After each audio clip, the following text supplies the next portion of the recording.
Their pressure was a scent, like the heavy perfume Nana Ama, Kojo's mother, wore to church, opulent, suffocating, and impossible to ignore.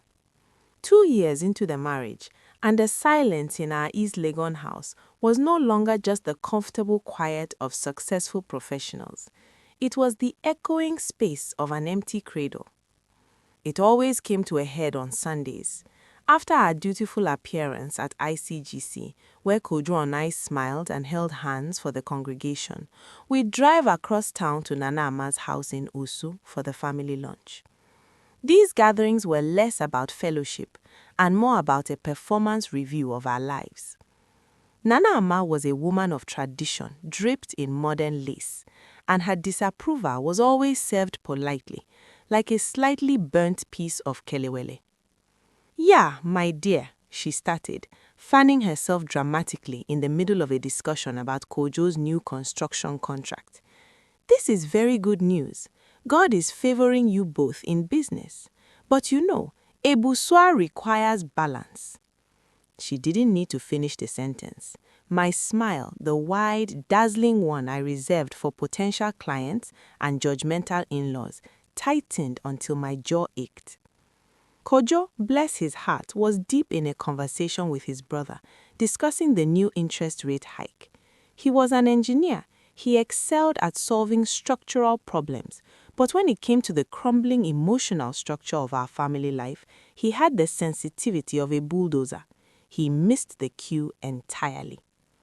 "Look at our little Abena," Nana Ama continued, tilting her head toward Kojo's younger sister, who was attempting to settle a fussy 2-year-old. "She waited barely 1 year.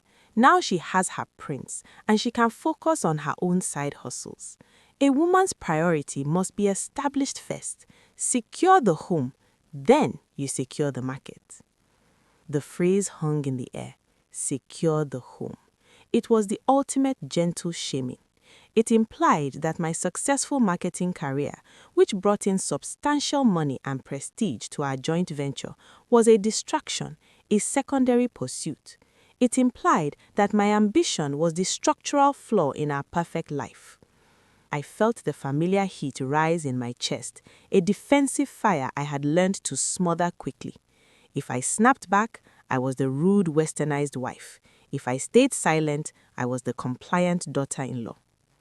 Kojo's other sister, Della, a bank manager who should have known better, chimed in with what she thought was supportive advice. "Don't stress, yeah. Maybe you should take a break from those late nights at the office. Travel, relax. The body needs peace to receive God's gift." My body needs peace? My body was perfectly capable. It wasn't my body that needed fixing.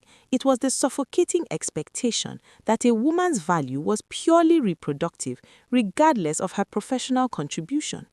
The money I made bought Nana Ama her new Land Cruiser, but that was mere currency. A grandchild was a status symbol. I finally looked at Kojo, hoping for a sign, a quick wink, or a casual intervention. I wanted him to say, "Mama, Ya and I are fine. When the time is right, God will bless us," with enough conviction to close the discussion. Instead, Kojo lowered his phone, glanced at the expectant faces, and offered a weak, nervous laugh. "Ah, Nana Ama, we hear you, but the bank loans, we need to clear those before we start buying diapers." He clapped his hands together, his smile too wide, and instantly shifted the conversation back to his brother and the bond market. He chose the debt market over my dignity. He chose avoidance over defense.